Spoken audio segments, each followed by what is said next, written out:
Okay, this is the lecture and assignment for period makeup for stage and film makeup.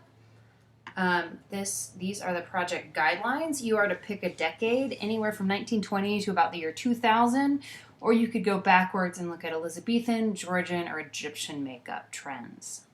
Men or male identifying individuals can do a female from this, or any male look, or practice another project that we have done up until this point, like old age or the gender bend.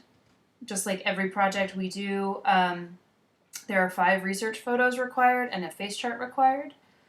Some advice on how you want to do this is look to makeup ads and celebrities from the era that you're looking at, and specifically look at eye shapes, brow shapes, the makeup colors that were popular, the lip shapes and contouring, and the face shapes that dominated the decade. So you'll find that some decades are dominated by very thin faces, some by fuller faces, some by sharp jawline, sharp cheekbones, and by softer looks there. So those are things to look for in your research. And here are some examples of things. So this is kind of a great one here with the 1920s, showing you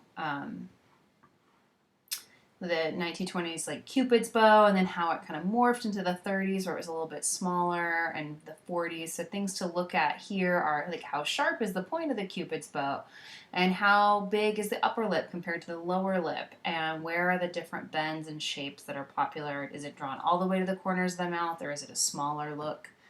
And then you can also look at things like lipstick and stuff. It's kind of helpful to look at decades against each other so you can see how things evolved. So we've got the pencil thin brows of the 20s, which are still quite thin in the 30s, but get a little bit thicker towards the center. 40s are thicker still. 50s are much thicker. You can see how it moves through time, the different brow shapes, to all the fun of the 80s. Makeup ads are obviously going to present the iconic beauty standards of the day. So you can see these are some from the 20s and 30s that show you the crazy eyelashes people had, the kind of smoky eyes that were popular, the pencil thin brows, and the red Cupid's bow lips. The cartoony ones are kind of interesting. Obviously, you can't necessarily expect your face to look like that. Most people's eyes aren't twice the size of their mouth.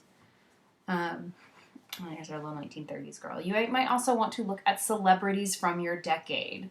And you can look at celebrities from your decade that have your face shape and see how that kind of worked for them. And for men, if you're just like, it's totally acceptable to just look to beauty standards for male looks of those days. So you can like get a Clark Gable or a Mark Hamill or a Sidney Poitier and see which looks were really popular among people of those days and replicate their face shapes. So Clark Gable is very, dark and sunken, and then the 1970s look is a little more baby-faced and dreamy. So you can look towards those things. And that is all you need to do.